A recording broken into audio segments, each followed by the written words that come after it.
제가 먼저 목회하던 곳에 고등학교 여학생이 있었습니다. 남학생이 운전하던 차에 다른 여학생들과 동승했다가 자동차 사고가 났어요. 자동차가 프리웨이 옆으로 미끄러지면서 구르면서 차에 그 발이 눌렸습니다. 의료진이 최선을 다했지만 어떻게 방법이 없었어요. 너무 안타까운 일이었지만 한쪽 발의 무릎 이하를 수술해야 했습니다.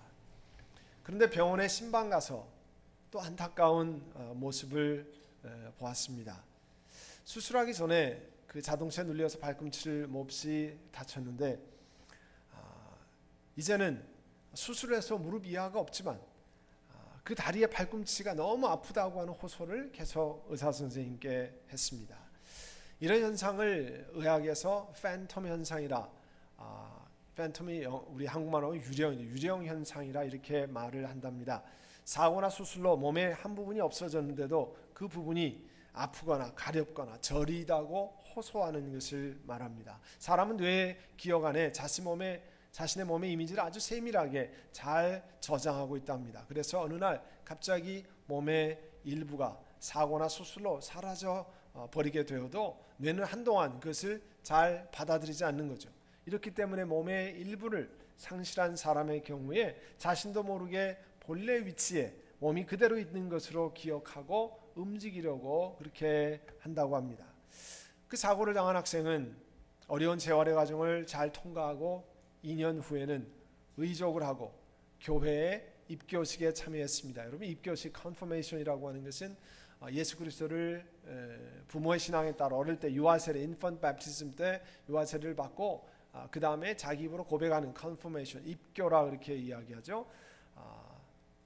그 시간에 예배당에 우리 한가운데 본당 가운데를 걸어 나와서 신앙 고백을 했습니다. 그리고 이제는 약사가 되어서 다른 사람의 건강을 돌보는 일을 합니다. 그러면 세상에는 내가 행하지 않은 일로 남이 잘못한 일로 사실 엄청난 고난을 통과해야 하는 사람들이 많이 있습니다. 또 내가 손쓸 수 없는 정말 어찌할 수 없는 일로 힘든 시간을 보내야 하는 일도 많습니다. 특히 오랫동안 경기가 살아나지 않아서 여러 분야에 참 경제적인 어려움으로 호소하고 고통하는 분들이 우리 안에 계십니다. 참 이런 고통을 통과하는 일 어려운 일입니다. 하나님께 도와주시고 해결해 주시기를 바랍니다. 그런데 또 이런 것을 이렇게 한번 질문해 보기를 원합니다. 늘 내가 원하는 만큼 수중에 돈이 없고 내가 원하는 성공을 얻지 못해서 나는 감사할 일이 전혀 없다고 생각하지는 않는지, 밤에 졸려워서 잠을 잘 자고 때가 되면 시장기가 돌아서 밥을 잘 먹고 또 내 발로 걸어 다니고 내 몸으로 힘을 쓰는 일을 할 수 있다는 것에 얼마나 우리가 감사해 보셨는지요. 그런 것은 당연한 것이지 목사님 감사할 조건은 되지 못한다고 혹시 쭉 생각해 오시지는 않았습니까? 오늘 읽으신 전도서는 전체적으로 당시 사람들이 가진 행복과 이 성공에 관한 생각에 도전을 주고 있습니다. 당시 사람들은 사람의 행복과 성공은 내 행동에 전적으로 기인한다고 달려있다고 이렇게 생각을 했습니다. 그런데 현실 경험 속에 나타나는 것은 그렇지 않죠. 사람들의 바람이나 자신들의 행동과는 전혀 상관없는 일을 우리가 통과해야 되는 그런 경우가 얼마나 많습니까? 이런 삶의 혼란 속에서 우리 그리스도인들이 하나님 앞에 왜 감사를 드려야 하는가를 오늘 전도서 말씀은 우리에게 가르치고 있습니다. 11절 말씀해 보시면요, 제일 첫 번째, 하나님은 모든 것이 제때 알맞게 일어나도록 만드신 그런 분이시기 때문에 우리가 하나님 앞에 감사를 드려야 한다는 겁니다. 우리들이 다 조급합니다. 원하는 대로 다 빨리 되었으면 하는 생각을 가지고 있습니다. 그러나 하나님은 가장 적당한 때, 우리의 가장 필요한 때를 아시는 전지자이시기 때문에 그 시간이 될 때까지 기다리십니다. 전도서 3장 1절에서 8절은 인생의 수많은 때가 있는 것을 전하고 있습니다. 돌을 흩어버릴 때가 있고 모아들일 때가 있고 찾아 나설 때가 있고 포기할 때가 있고 간직해야 될 때가 있고 버릴 때가 있다. 여러분, 문제는 우리가 버릴 때를 놓치고 간직을 너무 많이 해서 사실 문제되는 경우가 많잖아요. 우리 이사한다든지 하면 나중에 보면 간직한 게 너무 많아서 처리하기가 어려운 경우를 많이 봅니다. 9절의 말씀에 보면 사람이 애쓴다고 해서 이런 일에 무엇을 더 보탤 수 있는가? 수많은 때가 있는데 사람이 애쓴다고 해서 이런 일에 무엇을 더 보탤 수 있는 것이 많지 않다는 겁니다. 우리는 어느 때가 가장 좋은지 잘 모르지만 하나님을 아시기 때문에 사실 때를 따라 아름답게 하시기에 감사해야 합니다. 전도 3장 2절에 보면 태어날 때가 있고 죽을 때가 있고 심을 때가 있고 뽑을 때가 있다 했습니다. 이 말씀은 하나님 말씀이 우리 삶의 길이를 하나님께서 주관하신다는 것을 말씀하고 있습니다. 저나 여러분이나 아무리 애쓰고 노력해도 우리가 사람의 인생의 길이를 우리가 결정할 재간이 없잖아요. 시편 90편 12절에 보면 우리에게 우리의 날을 세는 법을 가르쳐 주셔서 지혜의 마음을 얻게 해주십시오. 미국의 18세기에 이 뉴잉글랜드 지방에 특별히 영적 대각성을 일으켰던 조나단 에드워드는 범사에 때가 있다는 것을 마음에 늘 새기고 다녔습니다. 그랬던 위인이었어요. 그가 19세 때 기록한 자기의 결단에 보면 이렇게 쓰고 있어요. 나는 나이 든 분들이 다시 한번 인생을 살게 되면 내가 어떻게 살려고 하는지에 대해서 이야기하는 것을 자주 듣게 된다. 여러분 그렇잖아요. 어르신들이 내가 젊었을 때 지금이라면 다시 한번 살면 이렇게 살아야지 저렇게 살아야지 그런 얘기를 많이 듣는데 기필코 내가 노년을 살고 있다고 가정하고 가능한 젊었을 때 이렇게 했으면 좋았을 텐데 하는 그런 생각이 드는 것을 잊지 않고 잘 훈련해야 되겠다. 왜냐하면 인생의 때를 따라 아름답게 하시는 하나님 앞에 자기가 살고 있다는 것을 기억하기 때문입니다. 또 우리가 하나님 앞에 감사해야 할 이유 가운데 11절에 보시면 하나님은 사람들에게 과거와 미래를 생각하는 감각을 주셨다. 우리 옛날 읽었던 성경에는요, 사람에게 영원을 사모하는 마음을 주셨다 이렇게 했어요. 우리 모두가 하나님을 예수님으로 인해서 하나님 아바 아버지라 그렇게 고백합니다. 하나님을 예배하는 이 자리에 나오신 것은 하나님의 성령께서 우리에게 미래를 생각하는 마음, 다른 말로 영혼을 사모하는 마음을 주셨기 때문입니다. 예수님을 구세주로 받아들이고 영원한 생명을 받았다는 것은 사실은 보통 일이 아니죠. 우리가 그냥 평범한 일같이 생각하지만 보통 일이 아닙니다. 그런데 문제는 영생을 얻었다는 것을 너무 평범한 것, 너무 보통 일로 생각하는 데 있습니다. 예수님 믿게 된 것이 얼마나 큰 복인가 하는 것을 우리가 깨달아야 됩니다. 또 생각해 봐야 됩니다. 에베소 2장 3절에 보면 이런 말씀이 있어요. 우리도 모두 전에는 그들 가운데서 육신의 정욕대로 살고 육신과 마음이 원하는 대로 행했으며 나머지 사람들과 마찬가지로 날 때부터 진노의 자식이었다 그랬어요. 저나 여러분이나 하나님 앞에 태어날 때는 본래 진노의 자식이었다라고 말씀합니다. 그런데 요한복음 3장 36절에 아들을 믿는 사람에게는 영생이 있다. 아들에게 순종하지 않는 사람은 생명을 얻지 못하고 도리어 하나님의 진노를 산다. 아들로 인해서 그 진노와 예수 그리스도로 말미암아 하나님의 진노에서 우리가 벗어나게 된다는 것. 예수님이 아니면 우리는 진노의 자식이고 예수님이 아니면 하나님의 진노가 우리 위에 임해 있다고 하는 것입니다. 여러분 하나님의 진노가 어떤 것이에요? 우리가 평소에 그런 말씀을 잘 나누지 않지만 요한계시록 2장 18절에는 이런 말씀이 있어요. 그러나 비겁한 자들과 신실하지 못한 자들과 가증한 자들과 살인자들과 음행하는 자들과 마술쟁이들과 우상숭배자들과 모든 거짓말장이들이 차지할 몫은 예수 그리스도로 말미암아 이런 죄가 용서함 받지 않고 그냥 살아가는 경우에 불과 유황이 타오르는 바다뿐이다. 이것이 둘째 사망이라 그렇게 말씀합니다. 여러분 세상에서 내 마음대로 살고 어떻게 살든 이 한 세상 살다가 죽으면 다 끝이라고 말합니다. 그러나 하나님 말씀은 그렇게 말씀하고 있지 않습니다. 하나님 말씀은 현재 살고 있는 육체의 죽음이 첫 번째 사망이라고 얘기하고 또 불과 유황으로 타는 못에 죽지 않고 고통받으며 영원히 참여하는 둘째 사망이 있음을 경고하고 있습니다. 그 말씀을 보면요, 하나님의 진노라고 하는 것은 대단히 두려운 말씀입니다. 그런데 예수 그리스도로 말미암아 우리가 그 두려움에서 해방되고 예수 그리스도로 말미암아 하나님의 진노에서 해방되었다고 하는 것은 대단히 귀한 일입니다. 보통 일이 아닙니다. 그래서 우리들에게 미래를 생각하는 감각, 영혼을 사모하는 마음을 주신 것이 얼마나 귀한 복인지 모릅니다. 우리가 끊임없이 감사해야 할 조건 가운데 하나입니다. 또 11절에 보면 사람은 하나님이 하신 일을 처음부터 끝까지 다 깨닫지는 못하기에 감사드려야 한다는 거예요. 다 깨닫지 못하기 때문에. 우리는 모든 걸 좀 다 깨달아 알면 좋겠죠. 내가 다 알 수 없다고 그런데 불평해서는 안 된다는 겁니다. 여러분 한번 보세요. 하나님이신 예수님께서, 전능하신 하나님께서 이 땅에 오셨습니다. 우리와 같은 무력한 죄인과 똑같은 모습으로 십자가에 달려 돌아가셨습니다. 저주를 받으신 모습으로 돌아가셨습니다. 그러니까 사람들이 손가락질했습니다. 내가 하나님의 아들이면 자기를 구원하고 십자가에서 내려오라. 사람들이 손가락질했습니다. 그런데 예수님이 어떻게 하셨습니까? 끝내 십자가에서 달리시면서 나의 하나님 나의 하나님 어찌하여 나를 버리시나이까 소리 지르면서 돌아가셨습니다. 세상 관점으로 보면 바보 같은 일입니다. 사람으로는 이해할 수 있는 일이 전혀 아닙니다.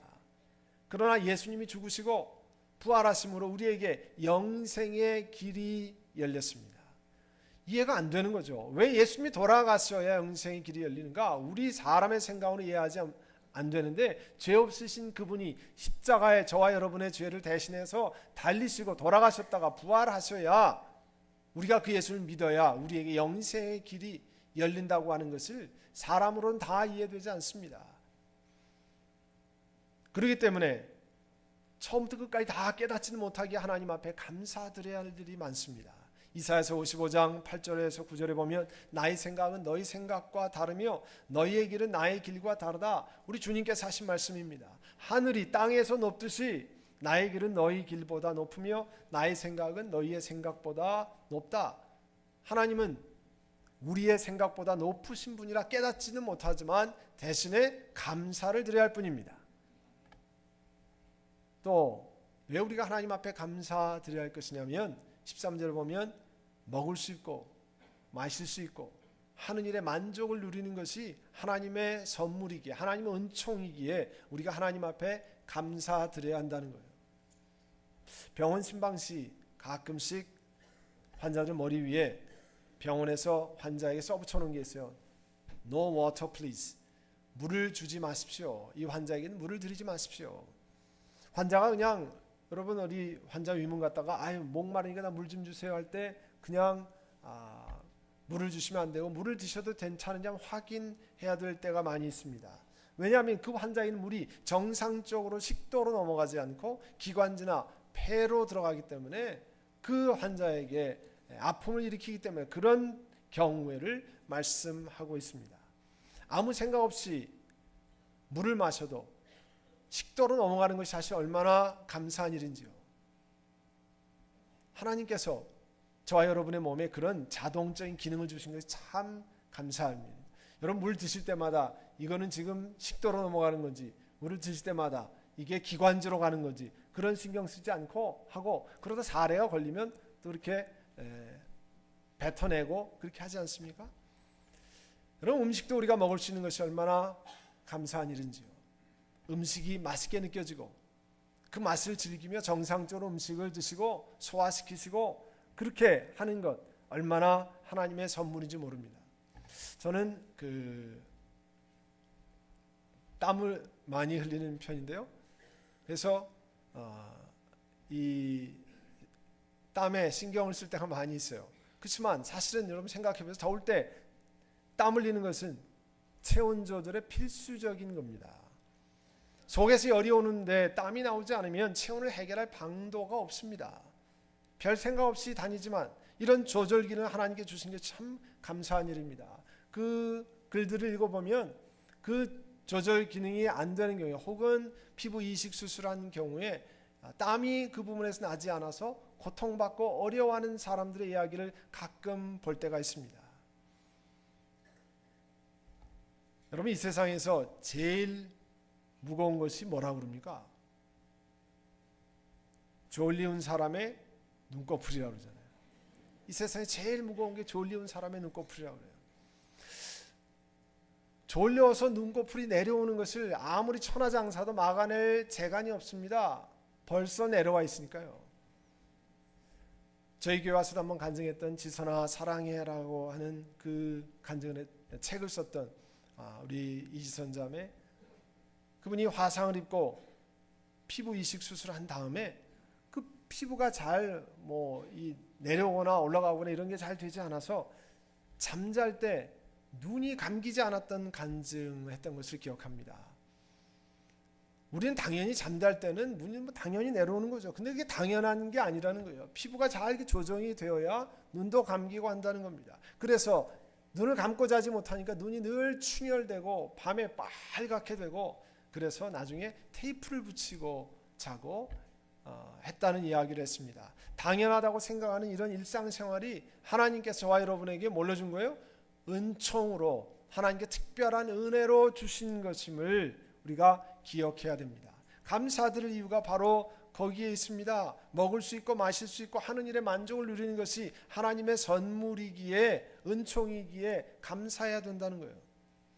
일제 마렵에 있었던 이야기를 하나 전해드립니다. 일제 마렵 18살 때 부모님들이 혼인을 시켜서 어떤 여인이 얼굴도 모르는 채 시집을 갔습니다. 시댁에 가서 남편과 2달을 살았습니다. 어느 날 일본 순사들이 집에 들이닥쳤습니다. 그리고 남편을 이제 전쟁터로 징용해 갔습니다. 그렇게 해서 전쟁터에 간 남편을 소식을 알 길이 없었습니다. 기다리며 50년이 지나갔습니다. 재가하지 않고 자녀 하나 없이 50년을 인고의 세월을 보냈습니다. 그런데 어느 날 일본 NHK 방송이 이 사할린에서 중노동을 하고 있는 그 남편을 찾아냈어요. 그 남편도 독신으로 50년을 살았답니다. 이제 한국 방송국과 일본 방송의 도움으로 남편이 귀국했습니다.